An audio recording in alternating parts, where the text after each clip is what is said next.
predicción fue que Einstein dijo, bueno, entonces encontré que la materia que está de este lado de la ecuación, su estrella, su agujero negro, lo que ustedes quieran, lo meten aquí. Esto, para que se solucione en un espacio, necesito primero ponerme de acuerdo en cómo voy a medir las distancias, dependiendo del espacio-tiempo que yo esté usando, ¿sí? Y esto básicamente, si encuentro una solución, que es la métrica, a esta ecuación, si encuentro una forma correcta de medir distancias para cierta disposición de masa, ¿sí?, yo voy a poder saber cómo se curva el espacio-tiempo, ¿sí? Eso es lo que me dice esa ecuación. Entonces Einstein publicó esta ecuación en 1915 y vino un astrónomo que se llama Carl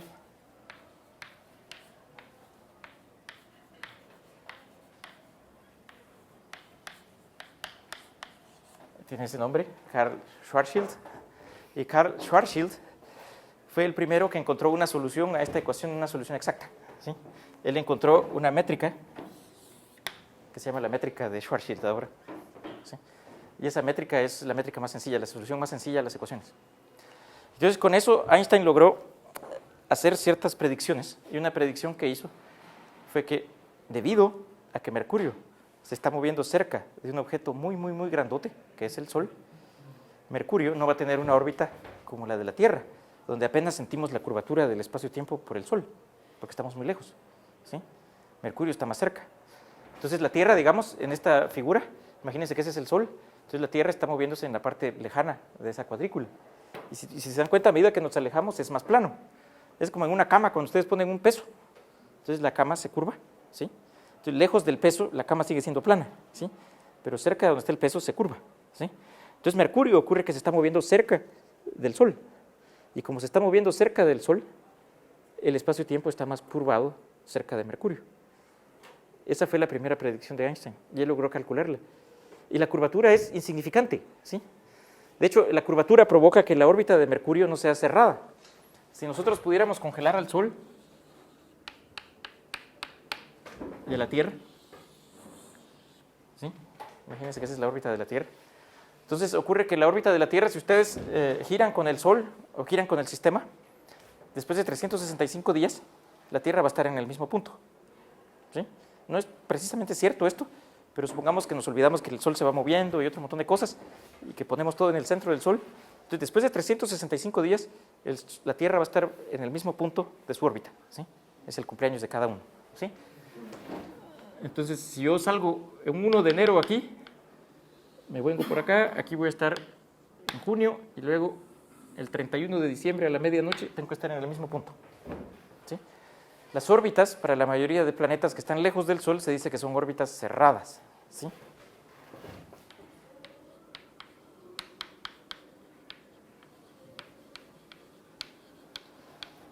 Porque la curvatura del Sol no es demasiado fuerte. Y entonces son como que los planetas básicamente se están moviendo en regiones planas. Realmente son curvadas, pero es tan poca la curvatura que, a no ser que ustedes quieran hacer navegación celeste muy precisa, no tienen que tomar en cuenta con mucho detalle las correcciones del espacio-tiempo de la relatividad general. Bueno, ocurre con Mercurio. Como está tan cerca del Sol, la órbita, ¿cuánto es el periodo de Mercurio? A ver, 88 días, muy bien. Entonces, Mercurio, salen ustedes el día 0 de este punto, y ustedes esperan que a la medianoche del día 88 estén en el mismo punto, y no. La órbita de Mercurio está un poquito despuesito, ¿sí? Se cierra un poquito después, ¿sí? Y si se vuelven a esperar otros 88 días, la órbita de Mercurio se cierra otro poquito después, ¿sí? Y esta diferencia, ese ángulo, eso lo pueden medir ustedes, ¿sí? Ese es un ángulo. Y eso en teoría se llama el avance del periastro, ¿sí? Porque ustedes pueden poner su referencia en el punto peri más cercano al Sol, ¿sí? El avance del perihelio. Y ocurre que Mercurio, esto avanza más o menos 42 segundos de arco al siglo, ¿sí? Es una poquedad, pero lo suficiente para que escapara de los cálculos de Newton, ¿sí? Y que la gente se diera cuenta que había algo que estaba perturbando eso. Y este fue el primer éxito de Einstein, ¿sí? Justo después de publicar la relatividad general, Einstein predijo el avance del periastro de Mercurio y sus cálculos resultaron que eran 42 segundos de arco al siglo. ¿Sí? Entonces eso emocionó a la comunidad porque dijo, esa teoría que se ve tan fea predice algo bueno. ¿Sí? Entonces vamos a escribir aquí las cosas que ha ido prediciendo la teoría de Einstein. ¿Sí? Avance del periastro.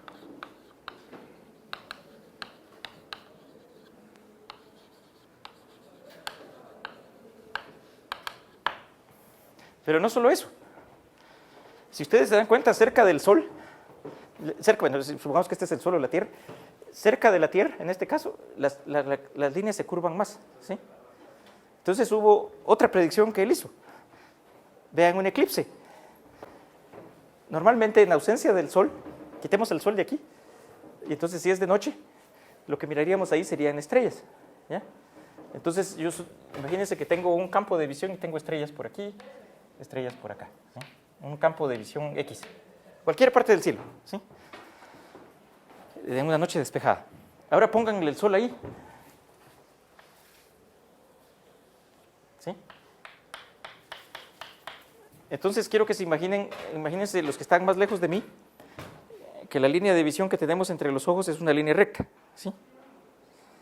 Entonces normalmente en una noche despejada sin el Sol, la luz nos llega en líneas rectas. ¿Ya? Pero supongamos que ponemos el Sol. Entonces el Sol va a curvar el espacio-tiempo. ¿Sí?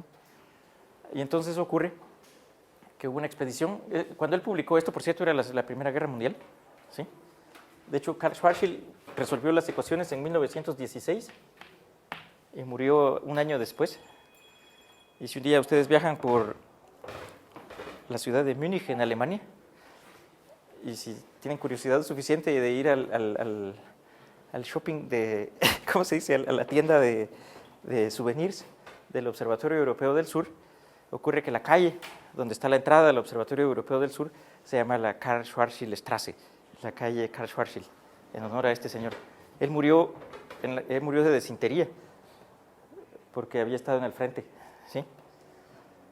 Una tragedia. La humanidad perdió a Karl Schwarzschild bien rápido. Y una de las cosas que él predijo también era la existencia de agujeros negros.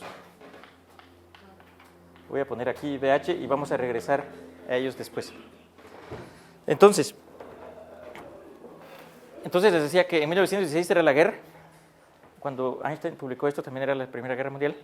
Y la guerra no acabó hasta 1918. Y ocurre que los científicos tenían chance de hablar. Y todo esto lo sabían los ingleses. ¿Sí? Porque en ese tiempo las guerras no eran, se fueron poniendo más estúpidas conforme pasó el tiempo, pero en ese tiempo no eran tan estúpidas. Y había cierta casta de gente que podía hablar entre sí sin matarse. ¿Sí? Entre ellos estaban los científicos.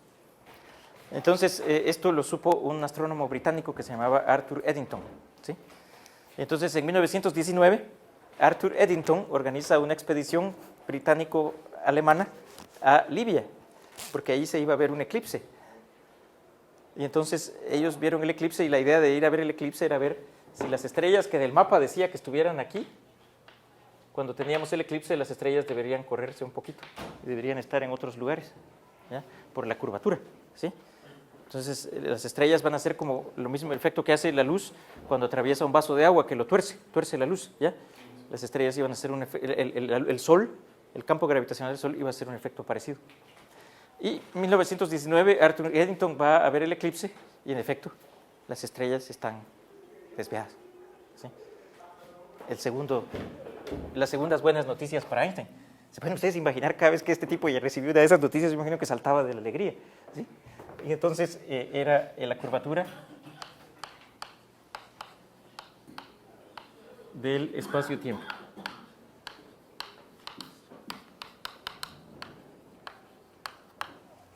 Entonces, prácticamente, esta gente no tiene idea de las carreras que tocaron, de la cantidad de científicos que se formaron después de estas ideas.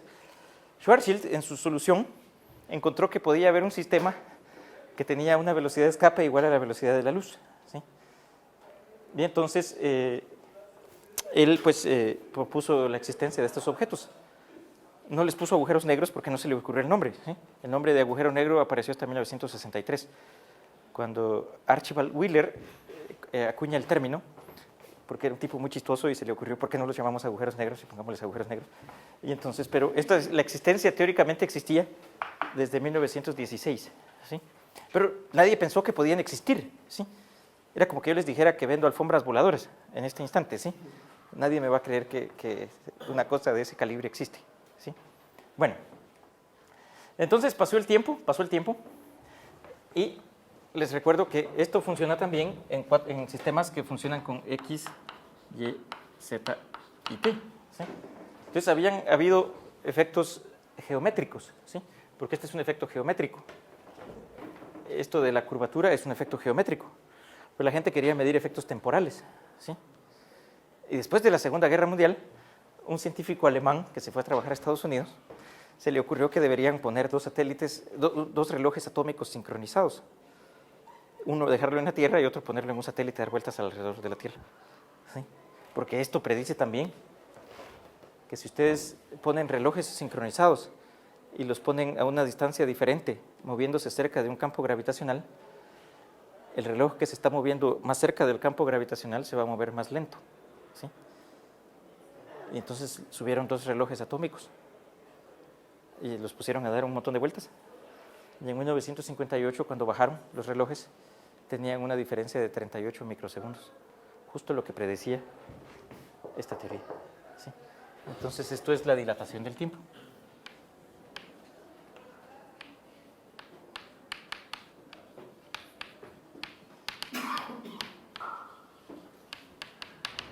Perdón que les cuente todo esto, pero es que necesito construir todo y que sepan qué está pasando para poder tener una idea de qué pasó el 11 de febrero, ¿sí?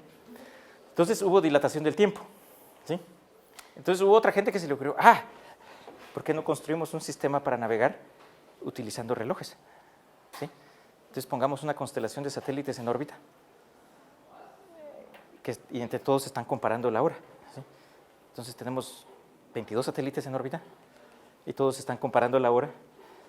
Y entonces, y tengo otros relojes que están en la Tierra, yo comparo mi hora, o la hora de varios satélites entre sí, con la hora de un transmisor que está en Tierra, ¿sí? Entonces, por la diferencia de tiempo, yo sé a qué distancia está y sé en qué parte de la Tierra está. Y eso se llama GPS. Y si esto no existiera, el GPS sería absolutamente inútil, ¿sí? Entonces, si piensan que esto no sirve para nada, ahí está, ¿sí?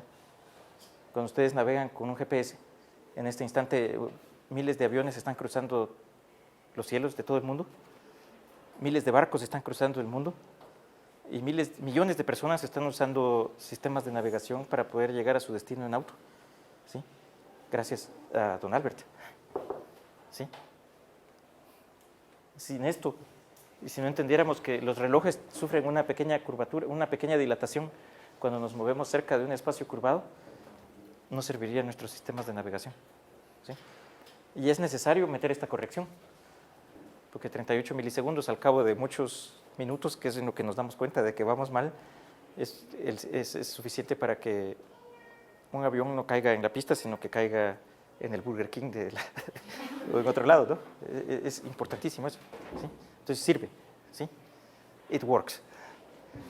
Entonces, en 1916, cuando Schwarzschild publica su solución, a Einstein se le ocurre otra solución que tiene que ver con algo que quizás es una manera de buscar simetría en cómo Maxwell pensó que existía el campo eléctrico, ¿sí?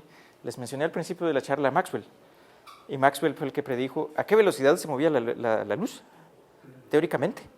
Michelson y Morley lo comprobaron con experimento, ¿sí? Y Maxwell predijo que eran oscilaciones del campo electromagnético, ¿sí? De hecho, si pudiéramos ver, si hubiera alguna manera de visualizar las ondas electromagnéticas, aquí estaríamos viendo ondas electromagnéticas ir y venir, ¿sí? Está la luz que viene de las bombillas, probablemente mi computador está tratando de conectarse por internet al router, el router está tratando de conectarse, sus celulares estarían emitiendo ondas de radio, sería una pesadilla, ¿no? Y serían campos que oscilan, ¿sí? ¿Sí me explico? Y entonces a Einstein se le ocurrió que quizás la gravedad se transmitía por medio de ondas, ¿ya? Y en 1916 él publicó otro artículo o sea, hace 100 años en este año, ¿sí? Él publicó un artículo donde proponía que la gravedad podía expresarse como ondas, ¿sí? Y es el paper el artículo de ondas gravitacionales.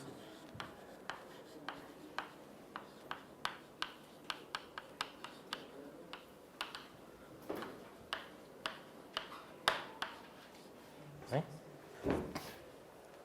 El artículo es bastante abstracto y tuvo 2 citas como por los siguientes 50 años. Eso significa que solo a 2 personas les interesó leer ese artículo y 2 personas citaron su trabajo, ¿sí? Así funciona la ciencia. Pero una de las citas es de un científico de apellido Weber, un estadounidense.